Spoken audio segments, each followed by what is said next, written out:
El gran diseño. Redescubriendo al hombre y la mujer como imagen de Dios. La mano que mece la cuna. Esta sección se titula La mano que mece la cuna. Es la mano que gobierna el mundo. Esta frase proviene de uno de los poemas de un abogado y poeta llamado William Ross Wallace. Obviamente, él tenía el corazón de un feminista maternal y conocía el lugar de la maternidad en darle forma no tan solo a los niños, sino también a las culturas y naciones que esos niños dirigirán. Y si conectas los puntos, que es lo que él está haciendo en este poema, la mano que mece la cuna es la mano que gobierna al mundo. Esta es una idea muy provocadora, especialmente en esta generación en la que no se reverencia lo maternal, ni el corazón maternal, ni el rol de las madres en la tarea de formar, moldear la vida de sus hijos y el futuro de sus sociedades. Y esta sesión quiere recordarnos la importancia del rol maternal.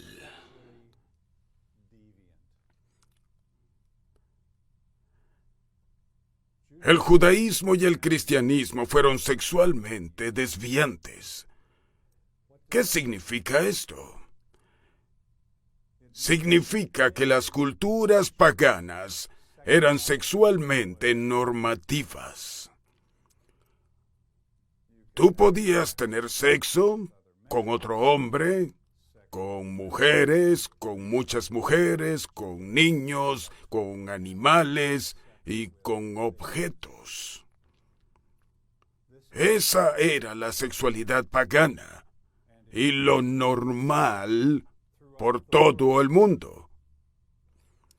Una gran variedad de expresiones sexuales no simplemente eran practicadas, sino que también eran promovidas. Y eso es lo que estamos viendo pasar en nuestra propia generación.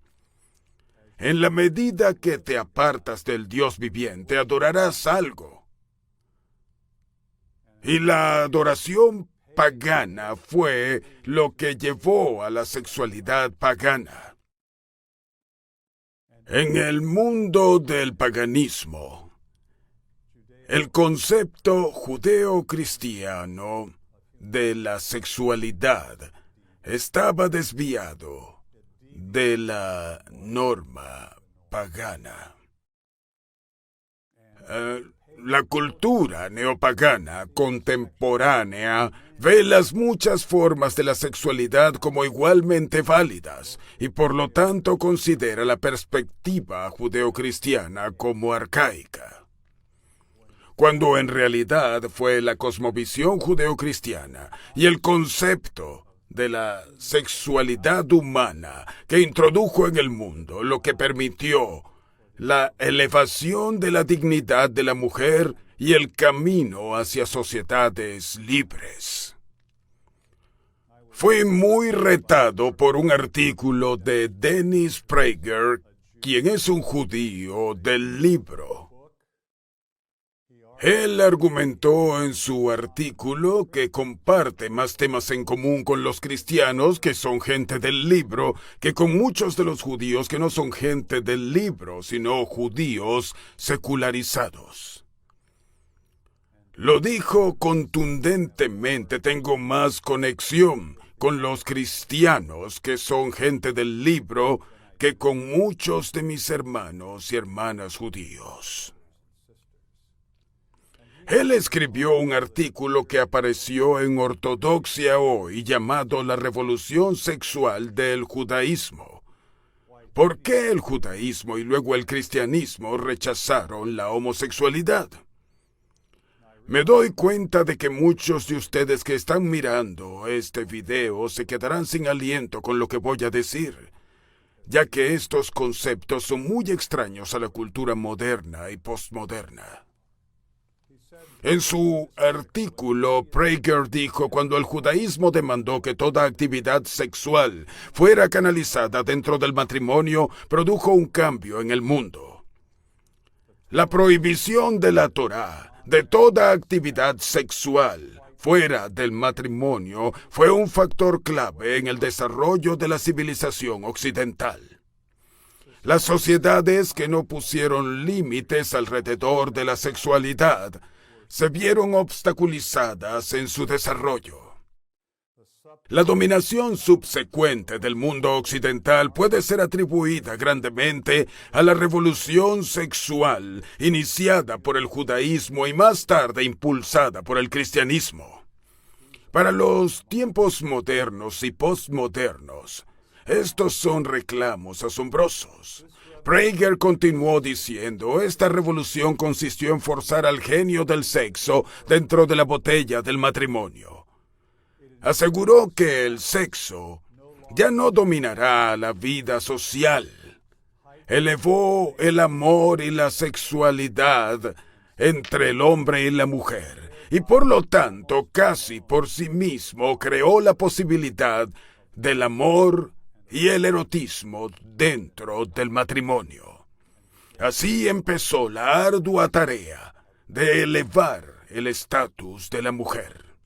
El concepto de sexualidad judía y más tarde cristiana es una desviación, porque se desvía de lo que globalmente era la sexualidad pagana. En tales sociedades, los hombres tenían múltiples compañeros sexuales, hombres con hombres, mujeres con mujeres, hombres con niños, humanos con animales, humanos con objetos. Este tipo de conducta sexual la encontramos por todo el mundo. George Gilder, en su libro Hombre y Matrimonio, lo dice de esta forma. El proceso crucial de civilización es la subordinación de la biología y de los impulsos sexuales de los hombres a los horizontes de largo plazo de la sexualidad femenina. ¿Qué quiere el hombre? Tener sexo cuando quiera. Y su biología está diseñada para un corto periodo de tiempo. Tienes sexo y te vas. La biología y la fisiología de la mujer está orientada hacia otro tipo de perspectiva del tiempo. Está orientada hacia el largo plazo. Una mujer tiene sexo y concibe un bebé. Las implicaciones son de 9 meses, no de unos pocos minutos. Y luego están las responsabilidades de la maternidad y de la paternidad del niño.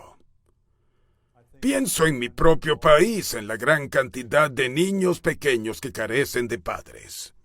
¿De dónde vienen todos estos niños sin padres? Proceden de hombres cuyos apetitos sexuales no fueron controlados, que no fueron limitados.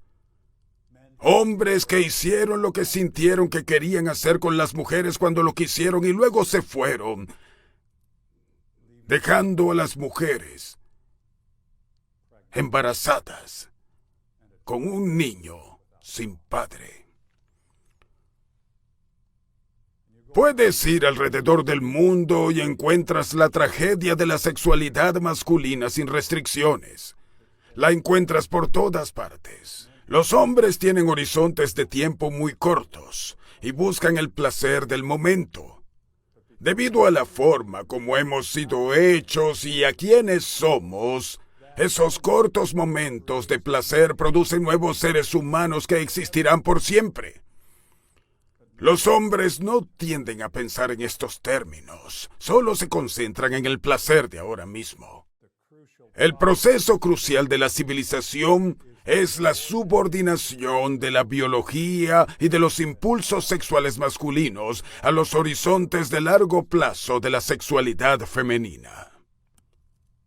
Es la mujer quien puede civilizar al hombre, porque ella tiene una biología con un horizonte de tiempo diferente. Gilder continuó diciendo, en la creación de la civilización, las mujeres transformaron la lujuria masculina en amor. Canalizaron la energía utilizada en satisfacer la lujuria, en producir trabajos, hogares y familias, conectaron a los hombres con los niños, criaron a los niños para convertirse en ciudadanos y transformaron a cazadores en padres. El hecho primario de la vida es la superioridad sexual de la mujer. En uno de los discursos sobre el Estado de la Unión por parte del presidente Trump, demostró que esta nación, al igual que muchas otras, está horriblemente dividida. Si miras con atención el discurso sobre el Estado de la Unión, verás que la mitad del gobierno, la mitad del Congreso poniéndose de pies, aplaudiendo ardientemente, mientras que la otra mitad estaba sentada con sus manos tranquilas. En el último episodio del discurso del Estado de la Unión con el presidente Trump, él dijo algo que puso a todo el mundo sobre sus pies. Y esto fue lo que dijo. Todos los americanos podemos estar orgullosos de que tenemos más mujeres en la fuerza laboral que nunca antes. Los demócratas se pusieron de pie, los republicanos también se levantaron, todos aclamaron. Ellos estaban orgullosos de que podamos decir que en los Estados Unidos tenemos más mujeres integradas a la fuerza laboral que nunca antes. ¿Es acaso este un estándar de grandeza? En el mundo moderno sí lo es. En la cultura feminista sí lo es. ¿Deberíamos estar orgullosos? No. Este fragmento del discurso del presidente es más un comentario que pone de relieve cómo la cultura feminista le ha dado forma al discurso político en mi país. Para ellos, es una buena cosa tener más mujeres en la fuerza laboral. ¿Acaso hemos pensado alguna vez en lo que esto significa? Suzanne Venker, una feminista maternal quien vive en la generación presente, ha dicho en su libro El otro lado del feminismo que nuestra posición respecto de lo que los medios denominan como madres trabajadoras es un término absurdo y engañoso, puesto que las madres en sus hogares trabajan más duro que todos. ¿Aplaudiremos a las mujeres trabajadoras como si las madres en los hogares no estuviesen trabajando? Para la cultura feminista, las madres en sus hogares no están trabajando. Están ociosas. Erika Komisar, en su increíble y provocativo libro Estar ahí, dice lo siguiente: en los Estados Unidos tenemos un dilema de valores. Nos enfocamos en darnos a nosotros y a nuestros hijos cosas materiales en vez de tiempo, atención y compromiso.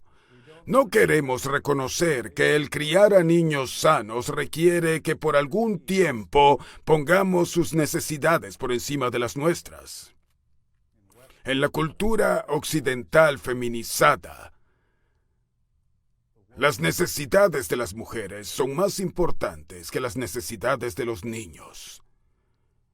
Y la cultura celebra esto. Es por esta razón que el presidente Trump dijo que podemos estar orgullosos de tener más mujeres en la fuerza laboral que nunca antes. Todo el mundo se puso de pie y lo celebró. Porque para la cultura ser una madre es no trabajar. Es más importante para ella estar integrada a la fuerza laboral que estar con sus hijos. Después de este discurso, Dennis Prager formuló una serie de preguntas acerca de la declaración de Trump. ¿Son las mujeres más felices hoy en día? ¿Están las familias mejor hoy en día? ¿Son los matrimonios más felices con esposas en casa o con esposas en el mercado laboral? ¿Los jóvenes crecen más felices y mejor adaptados con las madres en casa o con las madres en el mercado laboral? ¿Está el énfasis de la sociedad en el trabajo y en el desarrollo de las carreras, impidiendo que las mujeres jóvenes se casen y tengan hijos? ¿Está la sociedad mejor o peor porque tiene un número récord de mujeres integradas a la fuerza laboral abandonando su hogar? Estas son preguntas serias e importantes que, como nación y como sociedad global, no nos estamos haciendo. Asumimos, debido a la difusión de la cultura del feminismo y la difusión del modernismo, que el aumento de los bienes materiales es lo más importante, que es más importante tener cosas materiales que ser un padre, una madre, un esposo o una esposa. Para esta cultura, estas son cosas secundarias. Como dijo Pablo en Romanos 12:2, no os conforméis a este siglo, sino transformaos. ¿Cómo? Por medio de la renovación del entendimiento. El hecho de que en el discurso del presidente Trump todo el mundo se pusiera de pies por su declaración de que hoy tenemos más mujeres integradas a la fuerza laboral que nunca antes, demuestra cuál es la mentalidad de esta época. ¿Es acaso esto algo para ser celebrado? ¿Cuál es la otra cara de esa declaración? Que no se están formando suficientes familias, que las mujeres no están teniendo suficientes hijos, que los niños están siendo abandonados para que sus madres y sus padres puedan ganar más dinero, para comprar más cosas, y los padres y madres piensan que las cosas que compran son más importantes para sus hijos que el hecho de que estén allí acompañándoles. En un sentido, las mujeres que no se casan y que no tienen hijos, o los esposos y esposas que deciden no tener hijos, son más honestos con la cultura, ya que claramente comunican que tener hijos no es importante. Pero si vamos a conformarnos a este sistema de valores, ¿por qué tener hijos? Nos hemos conformado al mundo. Mary Pride, en su libro El camino a casa, dijo: en cada momento las mujeres cristianas encuentran que sus roles biológicos, económicos y sociales son considerados como inútiles. El ministerio de los hombres, el dinero de los hombres, los edificios de los hombres y los programas de los hombres eran las áreas que tenían importancia. Cuando yo estaba creciendo, fui criada en un hogar feminista moderno, donde siempre se me enseñó que mi valor personal procedía de mi carrera y de mi éxito. Así que, a medida que crecí, me convertí en una creyente e ingresé al ministerio. Entonces apliqué esta idea del feminismo moderno en el ministerio cristiano, luchando y tratando duramente de tener éxito y de ser como un hombre, y en muchos aspectos cumplir con el rol que los hombres desempeñan en la iglesia. Así que en cierta forma luchaba con mi equipo pastoral sobre este tema. En una ocasión en particular estaba reunida con 3 de ellos y estaba muy enojada sobre este tema. Y en el punto más alto de mi frustración dije: no sé por qué fui hecha así. Soy una perseguidora de metas y por lo tanto agresiva en mi carrera. Debí ser un hombre en vez de una mujer. Eso hubiera sido mejor. Obviamente, esta declaración estaba revelando algo sobre mi actitud de desacuerdo con la forma en la que Dios me hizo. Esta mentalidad no está únicamente allá afuera en la sociedad, sino que también está dentro de la iglesia. Las feministas maternales de la segunda mitad del siglo XIX eran amas de casa y cuidadoras. Esto era lo normal. Así pensaba la cultura y era lo que la cultura celebraba. ¿Existían excepciones? Sí, pero de todas maneras esta era la normalidad. En esta línea de pensamiento, la feminista maternal entendía que los niños algún día heredarían el mundo y que necesitaban estar preparados para ese día. ¿Y quién debía prepararlos? La que forma. Ellos también entendían que el hogar era el fundamento para la salud de la sociedad. Tienes el mundo de las madres contra el mundo del dinero. Y esto tiene que ser dicho así de crudo. Las feministas maternales funcionaban consciente o inconscientemente desde una cosmovisión bíblica en la que los hombres y las mujeres se consideraban ser hechos a la imagen de Dios con un propósito, para formar familias y para que esas familias gobiernen el mundo que Dios ha creado. El mundo de las madres giraba en torno al cuidado, el vínculo, la conexión, la interdependencia y los demás valores necesarios para criar y nutrir a los seres humanos en el desarrollo de relaciones sanas. Ellos querían más madres en las casas y menos en las fábricas y en las dulcerías. Las feministas igualitarias funcionan desde una cosmovisión secular en la que no existe un Dios trascendente y por lo tanto no existe identidad trascendente para los humanos. Lo único que es real es lo material y lo único que es importante es el consumo. Ahí tienes el mundo del dinero, del individualismo radical, del trabajo incesante, de la búsqueda del éxito material y la velocidad de la vida. Para ellos debe ser celebrado más mujeres en la esfera laboral. Las feministas maternales estaban interesadas en el ser. Las feministas modernas están interesadas en tener. Las feministas maternales estaban interesadas en ideas. Las feministas modernas están interesadas en cosas. Las feministas maternales estaban interesadas en el futuro. Su futuro, el futuro de sus familias, el futuro de sus hijos y en el futuro de sus sociedades. Las feministas modernas están interesadas en el presente. Las feministas maternales estaban interesadas en el bienestar de las familias. Las feministas modernas están interesadas en la autorrealización. Las feministas maternales estaban interesadas en la familia humana en su totalidad. Las feministas modernas dicen: sé verdadera, auténtica contigo misma. Dos visiones del mundo diferentes. Dos diferentes cosmovisiones. Las ideas tienen consecuencias y producen dos resultados diferentes. Daniel Webster, uno de los fundadores de la nación norteamericana, dijo: las madres de una nación civilizada no trabajan con materiales frágiles o perecederos, sino con las mentes inmortales, modelando y formando seres que existirán por siempre. Ellas trabajan no con lienzos que perecerán, ni con mármol que se desmenuzará como polvo, sino con la mente, el espíritu, que durará para siempre, y que para bien o para mal mostrará durante toda su existencia la huella de la mano materna. ¿Puede usted oír la diferencia con las voces que nos están hablando hoy en día? Estas son voces muy diferentes.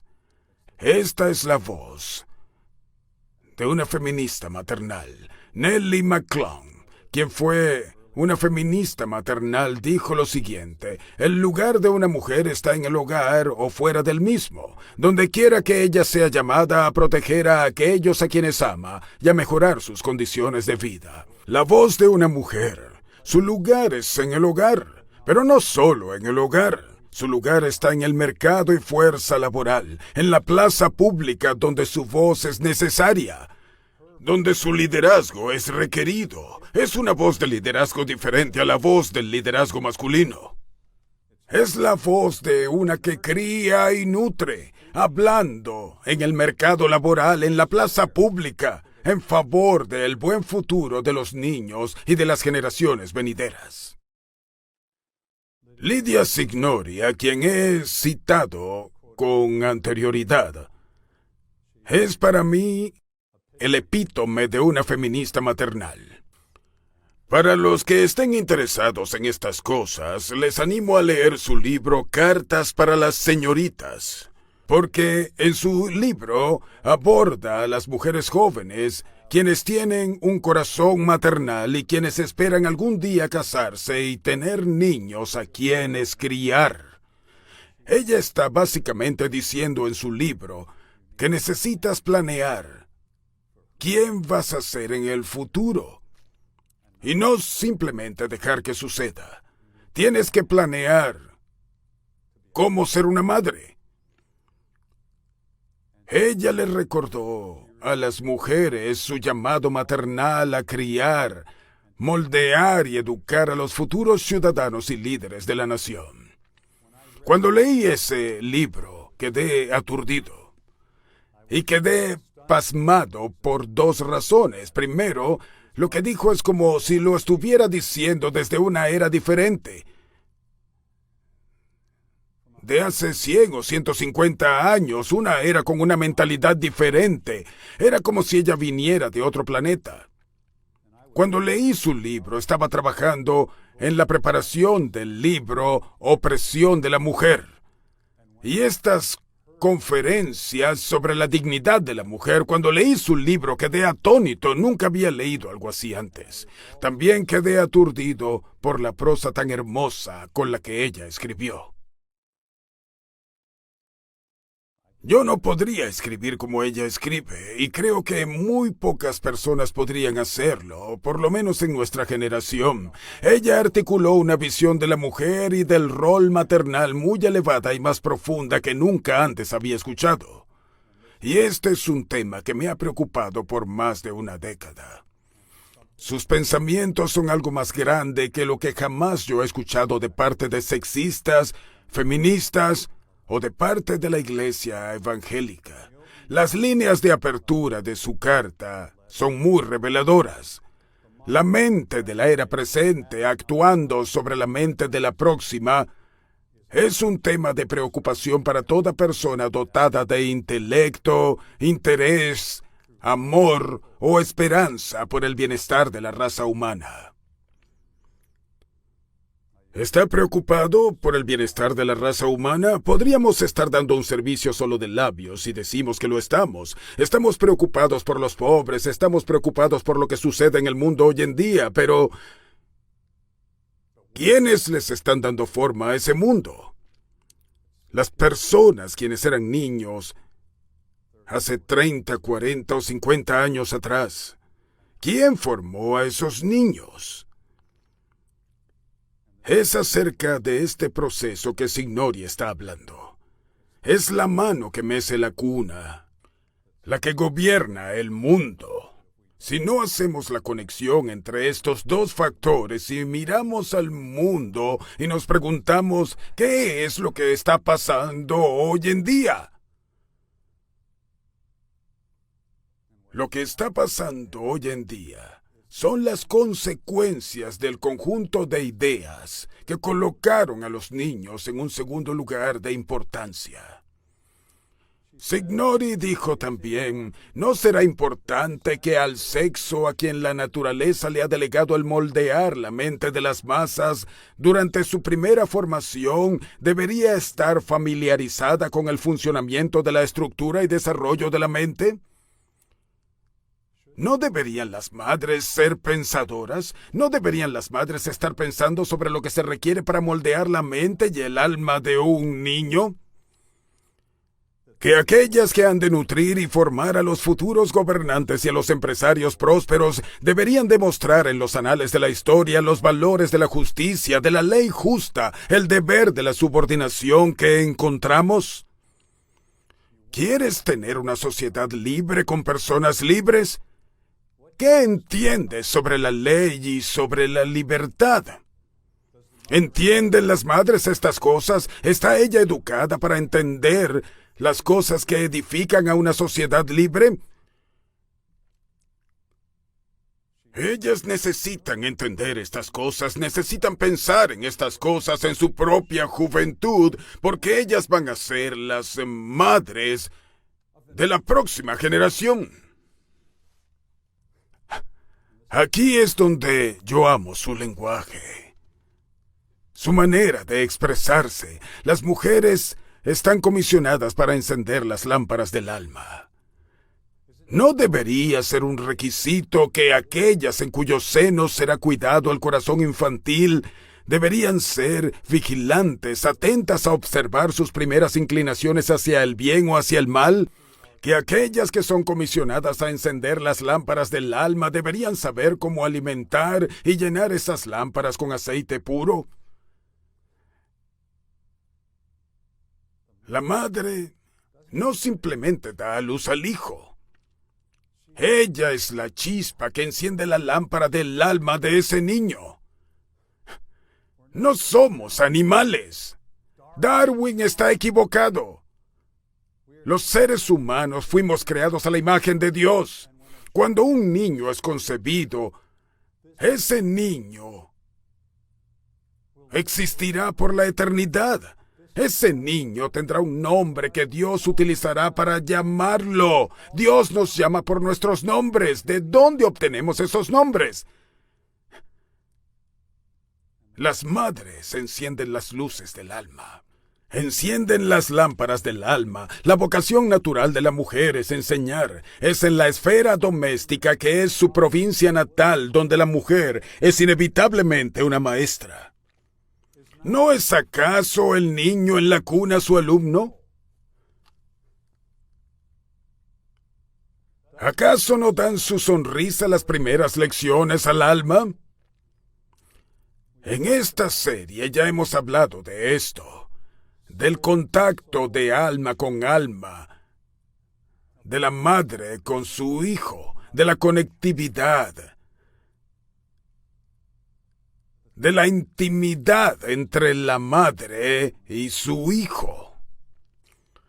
¿Acaso no da su sonrisa las primeras lecciones al alma?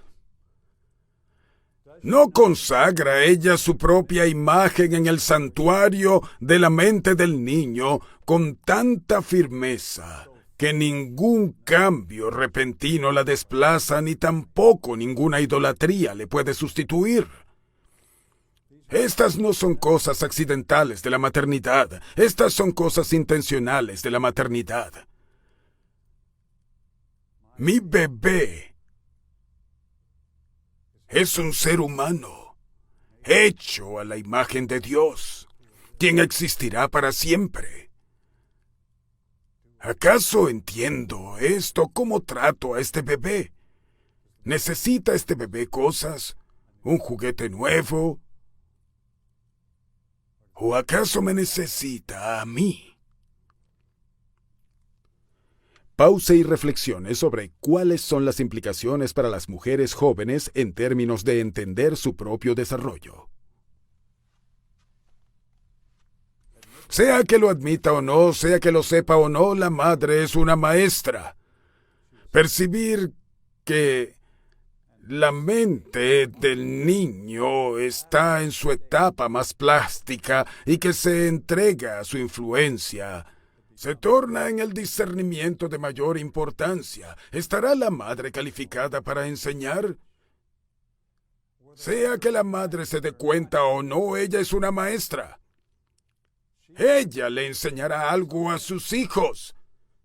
¿Pero acaso piensa ella en esto? ¿Ha planeado ella ser una madre, criar y nutrir a su hijo y a las naciones? ¿Ha ella preparado su alma y su mente para edificar la mente de la comunidad, de la próxima generación y de la nación? ¿No tiene ella el poder de imprimir, inculcar sus propios rasgos en la mente de la próxima generación? Sí tiene ese poder. Si la sabiduría y el propósito han sido los objetos de su elección, la sociedad ciertamente disfrutará de sus beneficios. Si la necedad y la autoindulgencia han sido los rasgos prevalecientes de su carácter, la posteridad está en peligro de heredar su perfil. ¿Están las madres conscientes de ser madres, intencionales como mujer de ser madres, preparándose a ellas mismas para la maternidad, ejercitándose para moldear la nación? ¿O ellas están descuidando su mente y su cuerpo, simplemente pasando por la vida? Les pregunto a ustedes que están mirando este video, ¿qué están escuchando?